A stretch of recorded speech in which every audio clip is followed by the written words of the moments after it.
Welcome back to Tech Dudes Weekly. I'm Brian, I'm Dave. and we're going to come back and talk about a few couple different topics tonight.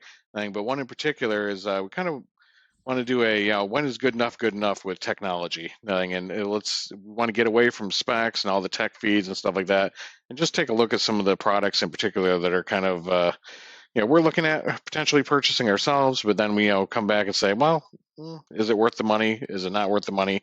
And in particular, we want to take a look at Apple's studio monitor, versus Samsung just announcing the M8 series, and kind of where they butt up, how would you tie compute to them, stuff like that, and maybe even talk about the iMac and where that might place in this whole slurry of things as well. So I guess, Dave, let me pose a question to you. What are your thoughts around the new M8? I think it seems like a interesting offering. I think it's it's a lot cheaper than the studio monitor thing, but let's get away from specs and let's just talk about who it's meant for. Yeah, if we look at it, I'll say like for like. The funny thing is that this was actually talked about and released for pre-order before Apple introduced their studio display or studio monitor. I look at it just from basic, I'll say basic math. A 32-inch screen versus a 27-inch screen. Both of them have cameras on them.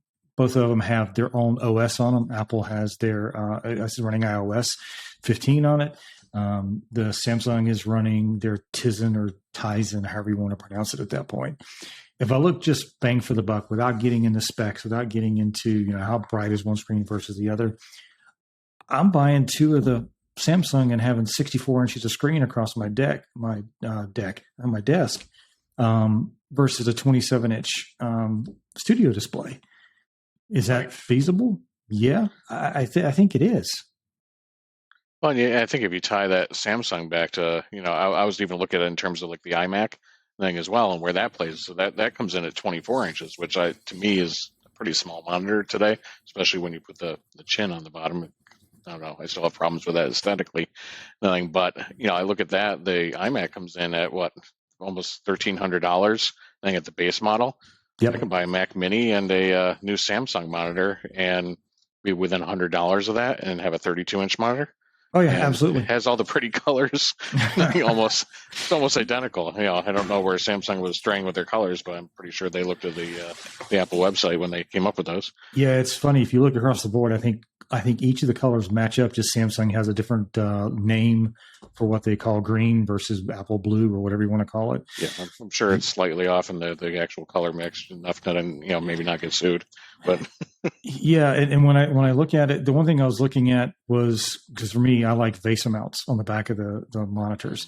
I think Samsung, this is where Samsung may have failed a little bit, because their VESA mount looks like it's some type of proprietary connection or just a cover for where the stand goes on.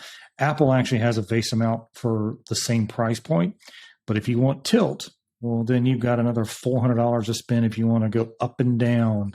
I still don't, and it's using I think the Pro XDR tilt mechanism, but holy Jesus, that just is another $400 for that. Don't get me wrong, it's quality, but still. Yeah, so for that display, you're looking anywhere from $1,600 to $2,000 for a smaller display, and I'm sure we'll hear all the naysayers. Well, the prosumer. I'm not talking about the prosumer. Yep. I'm talking about me and you. I'm going to run Microsoft Office on it, and I'm going to surf the web. I'm going to get my email.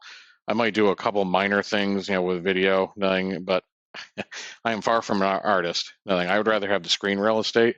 I need it bright enough not to blow my retinas out, and if it looks pretty, it's pretty enough. Yeah, I'm sure the specs, we could debate specs all day long, and I'm sure somebody would love to debate specs with us in the comments. But I don't know. Again, I think it comes back to the first question: when is good enough? And is it worth pinching a few pennies, and saying, call it a day? Yeah, and if you look at some of the stuff you get with it, the Samsung monitor is actually a lot thinner than the Apple. Yeah, well, thin is relative to whoever you want to talk about it at that point. But it actually has, I don't know if it's a TV tuner, but you can stream on it.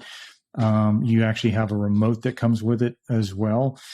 There's a lot of aesthetically about it that I like a little bit more than the Apple side of the house. It's a pretty much edge to edge screen too, right? If I remember Yes, right. yeah, pretty much. It's got Yeah. almost no bezel around it. Yeah, I mean it's pretty. It's a nice looking monitor. No, I mean any one of the colors I think marry really well. Nothing but to me, I'm slapping a Mac Mini on that or plugging in a MacBook Air and saving myself a few dollars. Well, that's the thing is that it references, connect with convenience, a USB Type C port enables you to power up, transmit data, and even send display signals between devices with just one connection. I think, Apple, you can do that as well. I don't know how much it can pass through on charging, but I'm not really worried about that. It's running Bixby for voice control. And the specs on it are, as far as I'm concerned, acceptable for everything that I would normally do on this. Yep. The one thing I would argue on it is they keep referencing gaming on this, and this is not a gaming monitor by any stretch of the imagination. Even the response time, I think, is 4 milliseconds or something in that nature. 4 milliseconds. Typical gaming monitors, you want sub Like 2 one. milliseconds. You want one, preferable on most of that. But I see this as a really good daily driver with a lot of screen real estate. And if you're into looks, it's going to give you everything you want on it. Oh, it's pretty. And you put that on a nice desk, and I don't know. It's hard to argue with it. Nothing. I think it's definitely prettier than the iMac. Like I said, aesthetically, I still have a problem with the chin. Nothing. Yeah. It's a 32-inch screen. It has more functionality for streaming type things.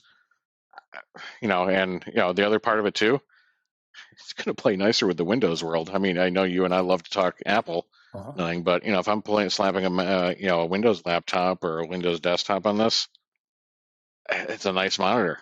I mean, it's just going to work well. And like you say, you put two of them side by side, that's a lot of screen real estate. Oh yeah, dude, that's 64 inches of freaking screen across the desk, which I'm trying to imagine that on my desk. I mean, that's just, I'm thinking about pre-ordering one. We'll see. I definitely will not be pre-ordering one of the studio displays. I can't justify the price. It goes back to your point of when is good enough. Mm-hmm. And paper really doesn't really do me anything. I want to see it on my desk. I'm hoping like a Best Buy or somebody else has one in the store where I can go see it. Although probably being in the store, it's not going to do it justice from a brightness perspective. They're going to have to crank up the brightness on it anyway. So, yeah. I mean, it's almost worth having one shipped from Amazon, and then lucky I guess you ship it back or what? Yeah, you got 30 days. I think you can walk into any Kohl's and hand it back to them. Oh God, yeah. Yeah, I forgot. Amazon has them up for pre-order. Samsung has them up for pre-order on their website. I'm curious. They ship, I think, April 20th or 25th, something like that. Yep. I'd have to go back and look and see. I have to admit, at 32 inches too, I'm a dual monitor guy. I have two monitors in front of me right now. I actually one at 27, one at 24, and I have my laptop below the 24. And even that to me, it feels cluttered. Mm-hmm. I'm a minimalist type of person, so even this feels very cluttered to me. And as much as I try to make the cables look pretty and everything else, could I put a 32 pretty thin bezel to bezel monitor on my desk by itself with just my laptop screen next to it? Yeah, I could get away with that and make it feel like it actually looks nice.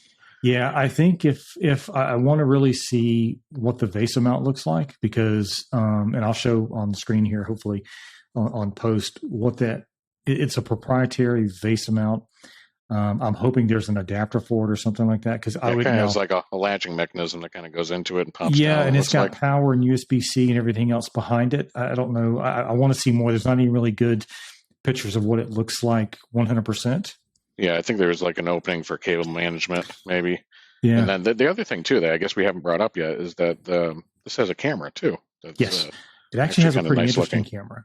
And I think, again, spec-wise, I think the camera on the Samsung, which is known for doing really good cameras, I think it's a better camera than what's on the studio display.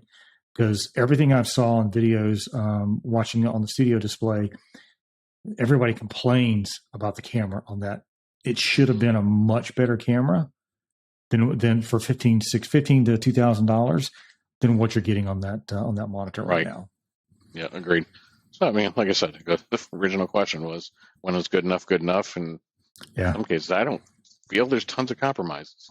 No, especially at the price. no, At the price, I don't feel there's any compromises.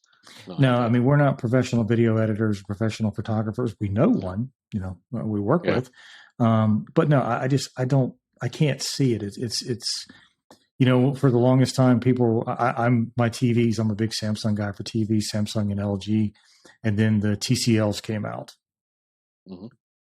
Everybody was talking about how cheap the TCLs were. There's, in some cases, and this is not price versus whatever, but some of the TCL specs and what they did actually outperformed some of the Samsung at the time on TVs. But again, you won't know till you put them side by side. And I'm sure once the M8 comes out, you're going to see a bunch of reviews on them talking about who's better than this and so forth.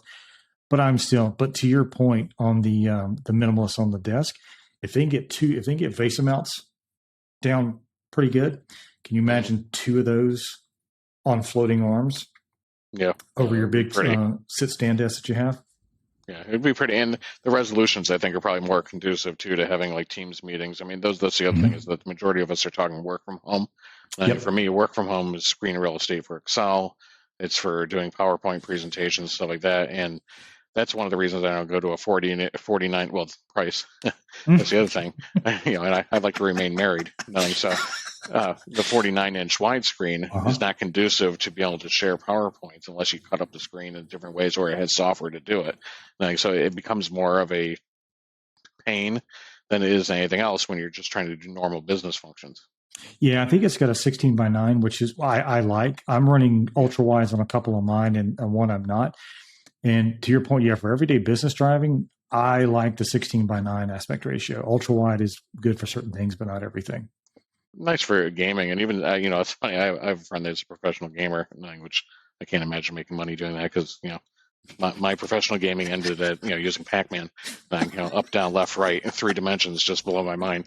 But when some of those folks are going back to the square S and the 4:3 ratio because anything out in their peripheral vision is nothing but distractions. Yep. So they're actually finding. He told me that he finds himself more focused when he limits his screen size, which is sort of funny because now you're going from 21 by something. Like it's 21 by 9, 16 by 9. No, 21. I can't remember the 21 was 16 by 9. There's a 21 by. That's the ultra wide monitor. And with that, he said the peripheral. He says it's just extraneous information that he doesn't need when he's just trying to I guess. Yeah, most of your programmers don't go above. In front of them. Yeah, most of your programmers don't go above a 27-inch monitor. Yeah, because they don't want head turn like this. Yep, exactly. So yeah. My physical therapist probably agree with that too. But no, I agree. I think until we see them, and probably even after we see them, I think the Samsung's good enough for me.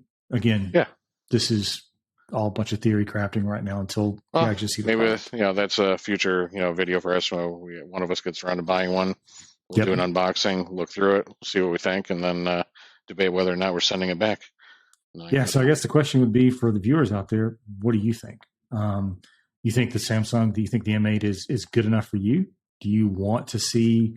Would you prefer a 27-inch Apple for double the cost, if not more? No, you're almost. If you get the tilt mount on the Apple with the height adjust, you're three times the cost. You can almost buy 3 of these. Yeah. Yeah. You're 3 times the cost. And that's also excluding LG and some of the other manufacturers. We picked on the Samsung here because it's pretty. I mean, aesthetically, it's very pleasing. Yep. But, you can get an ultrafine. You can get stuff from Acer, Asus, nothing that very good monitors and, come in definitely sub $700. So, I mean, there are ways to, I guess, do even cheaper and still come out with, is it good enough? Yeah. I'd love to see some comments, I'd love, people's opinions, and start some conversation there. The one thing I'd say is just don't get hung up on the paper specs. Cause again, what paper is versus reality is 2 different things. Let us know down in the comments, start a conversation. We want to hear what everybody's thinking about this. The other thing is share the video, kick up some conversation with your friends. Share the video out there, like and subscribe it, and let's have a conversation about it. Tell us some of the other stuff you want to see on the channel going forward. Monitors are one thing. We're trying not to do a lot of Apple news just because we both like Apple on that one. We're trying to be a little bit more agnostic. Yeah, broaden our horizons, if you will. But let us know. Like and subscribe. Share the video. Tell us what you think. I did wear a Microsoft shirt today. Anybody can see that. So yeah. I don't know. I've got my my Under Armour on. So yeah. So what do you think? You think it's going to be good enough for you? I think so. I'll be looking forward to seeing one, playing around with the lighting, the settings, because what comes out of the box and what I end up tweaking for settings are two different things. But yep, I do, and then at the $700 price point, I think Samsung might have hit the nail on the head with this one. I think so. I really do. I think so. 100%. Well, appreciate everybody's time. Again, subscribe to us. Hopefully, we'd love to see you join the comments. And then tell us what you'd like to see more on the channel. I think these types of videos, like I said, there's a billion people out there talking specs. I'd like to talk just realities. Does it make sense? Yeah. Period. Exactly. And hopefully, if we get one, we'll do a product review on it and let you know what we really think about it. So, and if anybody else gets one and wants to do a product review and tell us all about it, we'd love to hear it. Yeah, exactly. Cool. All righty. Well, we will see you all next week. Have a good day. Talk to you later, guys.